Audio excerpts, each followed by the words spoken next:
तो एक बेसिक सवाल जो हमारे मन में आता है वो ये कि पैसा इन्वेस्ट करना चाहिए या नहीं, और इसका जवाब भी बहुत ही सिंपल है। देखो, वैसे इन्वेस्ट करने के बहुत सारे रीजंस हैं, लेकिन आज हम कुछ अलग चीज़ों पर फोकस करने वाले हैं, और उसे समझने के लिए हमें एक साइकिल समझनी होगी। हम इंडियन सेविंग में पीछे नहीं है, हम पीछे हैं तो इन्वेस्टमेंट में। और हम इन्वेस्टमेंट में इसलिए पीछे हैं क्योंकि फाइनेंशियल अवेयरनेस इंडिया में उतना कुछ खास नहीं रहा है। हमें इन्वेस्टमेंट के बारे में कहीं पर भी नहीं सिखाया जाता, ना स्कूल कॉलेजेस में, ना घर पे। देखो, आप अगर अपना घर भी चला रहे हो तो उसमें मनी मैनेजमेंट का बहुत बड़ा रोल होता है। हम जितनी भी कई सारी चीज़ें करते हैं उनमें फाइनेंशियल मैनेजमेंट और मनी मैनेजमेंट का बहुत बड़ा रोल होता है, लेकिन हमें money management, financial management, investment, इनके बारे में सिखाया ही नहीं जाता। तो इन्वेस्टमेंट को पूरी तरह समझने के लिए हमें एक साइकिल को समझना होगा। हम देखते हैं कि हम में से ज़्यादातर लोग पैसा सेव तो करते हैं, पर वो इन्वेस्ट नहीं करते, घर में ही रखते हैं।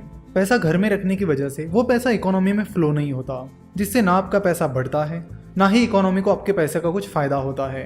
तो अगर आपको अपने पैसों को बढ़ाना है तो आपको अपने पैसों को काम पर लगाना होगा।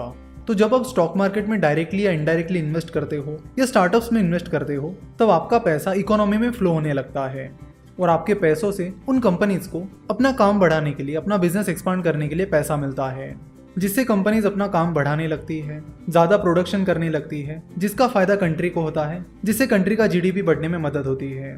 कंपनी जब अपना ऑपरेशन एक्सपांड करती है, अपना काम बढ़ाती है, तब लोगों को एम्प्लॉयमेंट भी मिलती है। तो कंपनी के बढ़ने से जिन लोगों को जॉब मिली है उन्हें सैलरीज मिलती है, तो उस सैलरी में से कुछ हिस्सा वो एम्प्लॉयज किसी कंपनी में या स्टार्टअप में इन्वेस्ट करते हैं, तो अगेन वो पैसा भी इकोनॉमी में फ्लो होने लगता है, जिससे और ज़्यादा कंपनीज को पैसा मिलता है और अपना बिजनेस बढ़ाने में मदद होती है।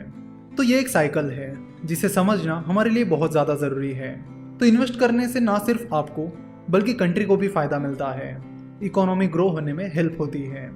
सिमिलरली, जब आप एफडी यानी फिक्स डिपॉजिट करते हो तो वो पैसा बैंक्स के पास जमा होता है, फिर बैंक्स उस पैसों को किसी बिजनेस को लोन देने के लिए यूज़ करती है, तो उससे भी आपका पैसा इकोनॉमी में फ्लो होने में मदद होती है और इकोनॉमी को उसका फ़ायदा मिलता है। तो चाहे आप अपना पैसा बैंक में डालिए, स्टॉक मार्केट में इन्वेस्ट करिए या म्यूचुअल फंड में इन्वेस्ट करिए, लेकिन कहीं ना कहीं अपने पैसों को आप काम पर लगाइए, उसे घर में मत रखिए। अगर आप अपना पैसा घर में रखोगे तो इन्फ्लेशन की वजह से उसकी वैल्यू कम हो जाएगी, ना आपको उसका फायदा मिलेगा ना हमारे देश को। अगर आपको इन्फ्लेशन क्या होता है ये पता नहीं है तो आपको बता दूं कि अगर आपके पास आज 1000 रुपीज़ है तो उस 1000 रुपीज़ की वैल्यू एक साल बाद उतनी नहीं रहेगी जितनी आज है, यानी उसकी वैल्यू एक साल बाद कम हो जाएगी। अगर आप 5 साल बाद बात करोगे तो 5 साल बाद और कम हो जाएगी, 10 साल बाद और कम हो जाएगी। जैसे कि हम कई बार हमारे दादा दादी या नाना नानी को ये कहते सुनते हैं, हमारे ज़माने में तो ये चीज़ बस 10 रुपये की ही मिलती थी और अब देखो इसकी प्राइस कितनी बढ़ गई है। तो इन शॉर्ट ये इन्फ्लेशन इफेक्ट है।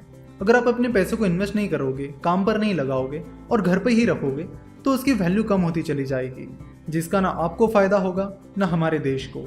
तो इन्वेस्टमेंट करते समय आपको ये देखना होगा कि आपको जो रिटर्न्स मिल रहे हैं वो इन्फ्लेशन से कम है या ज़्यादा। इसके बारे में हम आगे चर्चा करेंगे। इन्वेस्टमेंट करने के लिए नेक्स्ट चीज़ जो आती है वो होती है फ्यूचर प्लानिंग, यानी जब तक आप काम कर रहे हो तब तक ठीक है, लेकिन जैसे आप काम करना बंद कर दोगे तो फिर पैसा कहाँ से आएगा। तो उसके लिए आपको फ्यूचर प्लानिंग और रिटायरमेंट प्लानिंग करनी पड़ेगी, ताकि जब आप काम करना बंद कर दोगे तब भी आपके पास पैसा बना रहे और पैसा आता रहे। साथ ही अमीर बनने के लिए, अपने डिज़ायर्स को पूरा करने के लिए भी आपको इन्वेस्टमेंट करना बहुत ज़रूरी है। तो इन्वेस्टमेंट एक टू वे गेम है, जिससे ना सिर्फ आपको बल्कि कंट्री को भी बेनिफिट मिलता है। नेक्स्ट लेक्चर में हम कुछ इन्वेस्टमेंट स्ट्रीम्स के बारे में बात करेंगे, यानी वो कौन कौन से इन्वेस्टमेंट एवेन्यूज़ हैं जहाँ पर आप इन्वेस्ट कर सकते हो, कौन सा तरीका आपको सूटेबल हो सकता है और कौन सा नहीं। इन सब चीज़ों के बारे में हम नेक्स्ट लेक्चर में बात करेंगे। आशा करता हूँ कि आपको वीडियो पसंद आई होगी। हमसे जुड़े रहने के लिए आप हमें फेसबुक, ट्विटर और इंस्टाग्राम पर फॉलो कर सकते हो।